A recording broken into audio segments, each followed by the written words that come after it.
पिछले साल माननीय प्रधानमंत्री जी ने लाल किले से कहा था कि गुलामी की एक एक निशानी को मिटाना है, और अब माननीय गृह मंत्री जी ने अंग्रेजों के 3 कानूनों को खत्म करने के लिए पार्लियामेंट में बिल पेश कर दिया है। 1860 में बना हुआ इंडियन पिनल कोड अब खत्म हो जाएगा, 1872 में बना हुआ एविडेंस एक्ट भी खत्म होगा, और इसी के साथ क्रिमिनल प्रोसीजर कोड ये भी अब खत्म हो जाएगा। इसकी जगह 3 नए कानून आ जाएंगे। मैं इसके लिए माननीय प्रधानमंत्री जी को और माननीय गृह मंत्री जी को धन्यवाद देता हूं, उनकी पूरी टीम को धन्यवाद देता हूं। लेकिन मेरी एक रिक्वेस्ट है, 3 कानून आपने शुरू किए, खत्म किया है, ये स्वागत योग्य है, लेकिन 1950 से पहले बने सभी कानूनों को खत्म करिए, क्योंकि अंग्रेजों ने एक भी कानून भारत के लिए, भारत की संस्कृति के लिए, भारत में भ्रष्टाचार खत्म करने के लिए या भारत में अपराध खत्म करने के लिए नहीं बनाया था।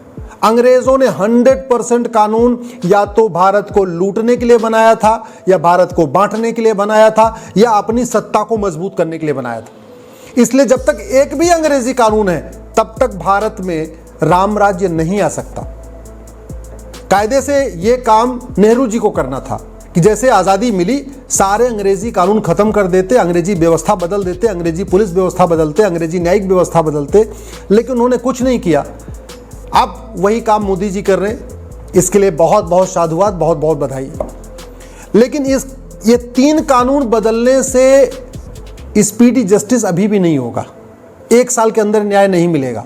अगर हम चाहते हैं कि भारत में 1 घंटे के अंदर मुकदमा दर्ज होना शुरू हो जाए, 1 महीने के अंदर जांच पूरी हो जाए, और 1 साल के अंदर लोगों को न्याय मिलना शुरू हो जाए, यानी FIR within hour, investigation within month and justice within year, तो उसके लिए हमें अमेरिका की तर्ज पे 1 नेशन 1 पिनल कोड लागू करना पड़ेगा।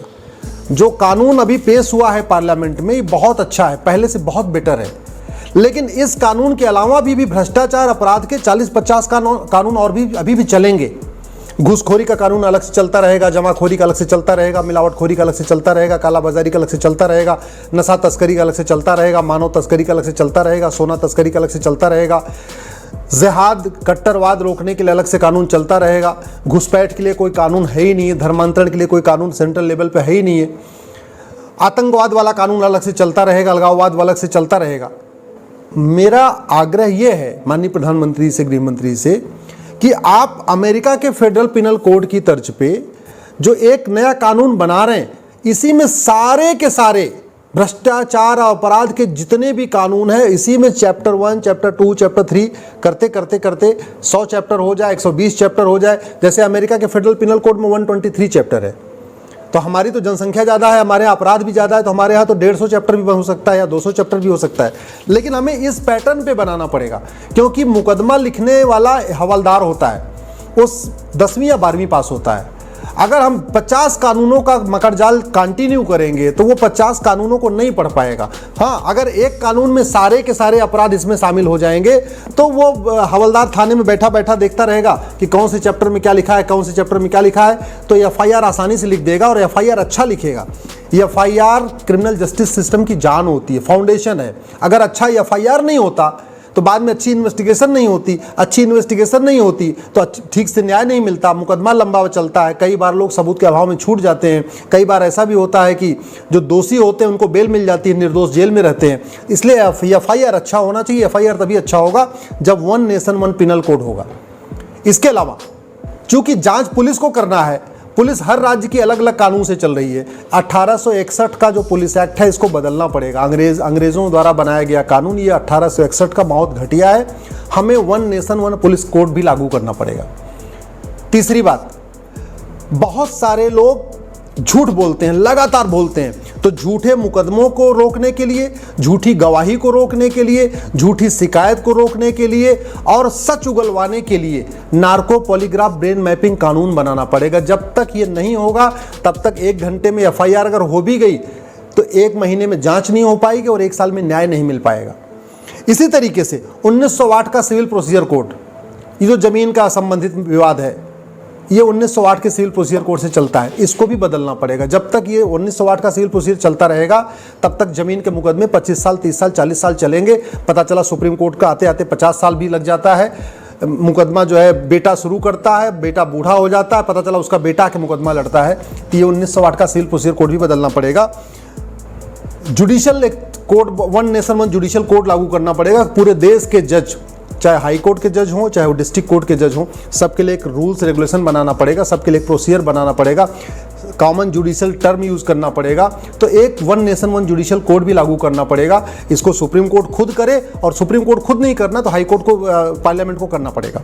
इसी तरीके से एक जुडिशियल चार्टर लागू करना पड़ेगा कि कौन सा मुकदमा कितने दिन के अंदर खत्म होगा, कौन सा मुकदमा 5 डेट में खत्म होगा, कौन सा 10 डेट में खत्म होगा, कौन सा 15 डेट में खत्म होगा। इसके लिए एक जुडिशियल चार्टर लागू करना पड़ेगा। एक सिटीजन चार्टर लागू करना पड़ेगा कि जो जितने भी अधिकारी हैं, चाहे हवलदार हैं, चाहे वो थानेदार हैं, चाहे वो तहसीलदार हैं या कलेक्टर हैं या क्लर्क हैं, एडीएम हैं, चकबंदी अधिकारी हैं या डीडीसी, एसओसी हैं, टाइम बाउंड तरीके से शिकायतों को दूर करें, उसके लिए एक सिटीजन चार्टर लागू करना पड़ेगा। एक एडमिन चार्टर लागू करना पड़ेगा। और सबसे इंपॉर्टेंट, सारे कानून बन गए लेकिन अगर भ्रष्टाचार खत्म नहीं होगा तो भी जस्टिस विद इन ईयर नहीं होगा। टारगेट है जस्टिस विद इन ईयर।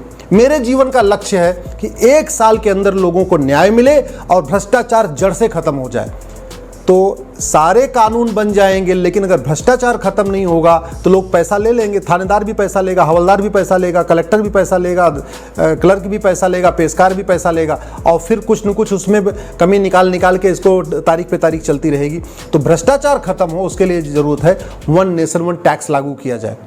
ये 10 प्रोसेस हो जाए, one nation one penal code हो जाए, one nation one police code हो जाए, नार्को पॉलीग्राफ ब्रेन मैपिंग कानून बन जाए, 1900 वाट का सिविल प्रोसीजर खत्म करके एक नया कानून बन जाए, one nation one judicial code हो जाए, जुडिशियल चार्टर लागू हो जाए, पुलिस चार्टर लागू हो जाए, एडमिनिस्ट्रेटिव चार्टर लागू हो जाए, सिटीजन चार्टर लागू हो जाए, और सबसे important one nation one tax हो जाए। यानी सारे टैक्स खत्म हो जाए, जीएसटी खत्म हो जाए, इनकम टैक्स खत्म हो जाए, वैट खत्म हो जाए, टीडीएस खत्म हो जाए, सारे टैक्स खत्म हो जाए, केवल बैंकिंग ट्रांजैक्शन टैक्स लगे।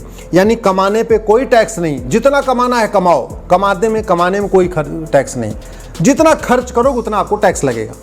तो अच्छी बात है, कमाने पे कोई टैक्स नहीं है तो भैया ठीक है, कमाते रहो। अब पैसा खाना तो है नहीं, पैसा तिजोरी में भर के क्या करना है, अंत में उसको खर्च करना है, खर्च करते समय टैक्स लगेगा।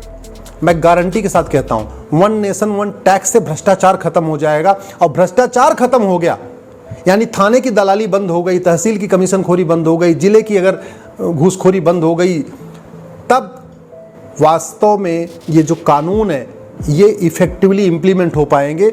जब चाहे थानेदार होगा, चाहे तहसीलदार होगा, चाहे पेशकार होगा, चाहे क्लर्क होगा या कलेक्टर होगा या आरटीओ का ऑफिस होगा या कमिश्नर होगा, जो भी होगा वो अपना ईमानदारी से काम करेंगे। जब तक भ्रष्टाचार की गुंजाइश रहेगी, जब तक पैसा लेके और पैसे से बड़ी बड़ी कार खरीदने का उनके पास मौका होगा, लग्जरी फ़ोन खरीदने का मौका होगा, बाइक खरीदने का मौका होगा या फ्लैट और प्लॉट खरीदने का मौका होगा, तब तक उनका दिमाग अपने काम पे नहीं रहेगा। तब तक उनका दिमाग रहेगा कितना नंबर 2 को नंबर 2 का वसूल हो। और सरकारी विभाग में यही होता है, जो उनको तनख्वाह मिलती है उनको लगता है तनख्वाह तो हमारी है, काम करने का पैसा लेते हैं, काम करें। उनको कभी ये सोचते ही नहीं कि काम करने के लिए ऑलरेडी तनख्वाह मिल रही है तो फिर अलग से पैसा क्यों चाहिए।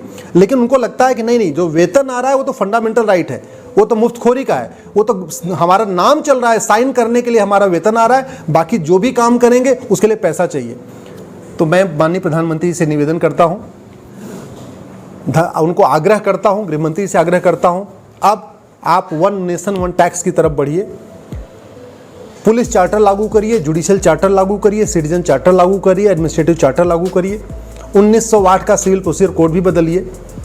इसी तरीके से नार्को पॉलीग्राफ ब्रेन मैपिंग कानून बनाइए और जस्टिस विद इन ईयर, इस मंत्र को आप साकार करिए। अब Bharat justice within year चाहता है। हम चाहते हैं कि गरीब से गरीब हो, अमीर से अमीर हो, व्यापारी हो, शिक्षक हो, डॉक्टर हो, इंजीनियर हो, सबको 1 साल के अंदर न्याय मिल जाए। और माननीय प्रधानमंत्री जी, ये काम आप ही कर सकते हैं। आप बहुत सारे ऐतिहासिक काम कर रहे हैं, बहुत सारे ऐतिहासिक निर्णय ले रहे हैं। जो काम नेहरू जी नहीं किए, शास्त्री जी नहीं किए, नरसिम्हा राव जी नहीं किए, चंद्रशेखर जी नहीं किए, बीपी सिंह नहीं किए, गुजराल साहब नहीं किए, इंदिरा गांधी नहीं की, राजीव गांधी नहीं किए, अटल जी नहीं किए, वो सारे काम आप कर रहे हैं। तो बस एक और आप अपने इनिशिएटिव में ले लीजिए, अपनी प्रायोरिटी में ले लीजिए। जस्टिस विद इन ईयर, इस देश का उपकार हो जाएगा। मुकदमों के कारण लोग तड़प रहे हैं, उन्हें केवल आपसे ही आशा बची हुई है।